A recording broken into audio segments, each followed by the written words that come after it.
My name is Michael Dobbin. I was the artistic director from 1979 to 1983.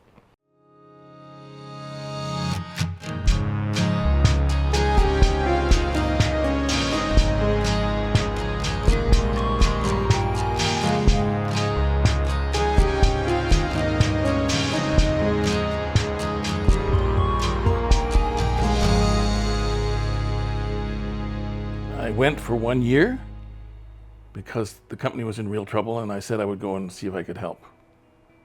That's how it began.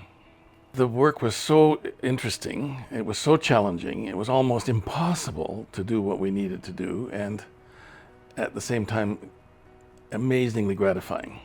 A lot of people knew about the Sagebrush Theatre being built. They knew about the Western Canada Youth Theatre.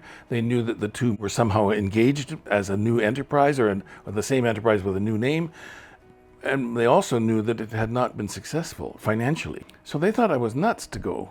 And furthermore, as a gay man going to Kamloops, there were people who questioned my sanity, including some people in Kamloops who said, "What on earth are you going to do here?" When I said I was going to fit in, then some extraordinary people, directors, actors, lighting designers, set designers, who I was so surprised when I asked people, would you come and work?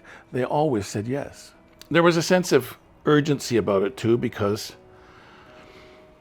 if we didn't succeed in 1979, you wouldn't be here and I wouldn't be here talking to you.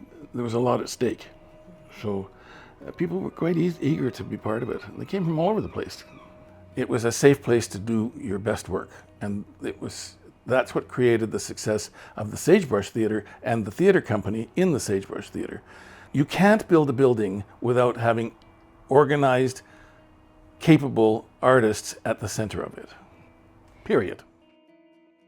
For the first week I was there, I went to the office, which used to be above the radiator shop on Lawrence Street. And in the office, the walls were all painted black, and the ceiling. And the desk was a table with 3 legs, and the chair, which I sat on, collapsed. The only thing that worked there was the telephone. And I phoned my friend and said, "I think I've made a terrible mistake." 2 or 3 days later, I was outside on the roof, cleaning the window of that very same room that I was to call my office.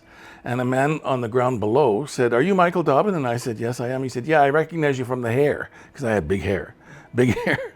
And he'd seen a picture of me in the paper. I said, "How are you? Who are you and how are you?" or something. And he said, "My name's so-and-so. I'm the banker. I'd like to speak to you." I got down and I went and spoke to him.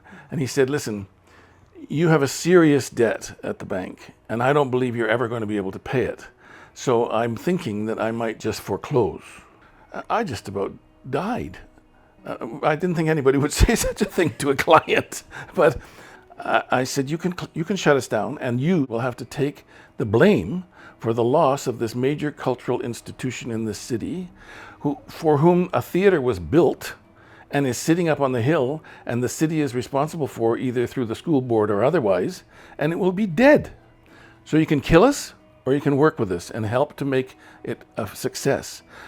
Thank you very much. I'll see you again, whatever it was. It wasn't like that exactly, of course, but I like to tell it that way. So I went back to him and I said, "I've had an idea. I think we should create a banking consortium." He looked at me like, "What?" I said, "I'll go to the other banks and see if they'll take on part of the debt." So when I went back to him with, I think there was somebody else there too, maybe National Trust, I had $50,000 of risk covered. He couldn't believe it. It also built a wonderful relationship between the theatre company and all those other bankers. Not necessarily their banks or their staffs, but those people who made those decisions on behalf of their organizations. And it helped save the day.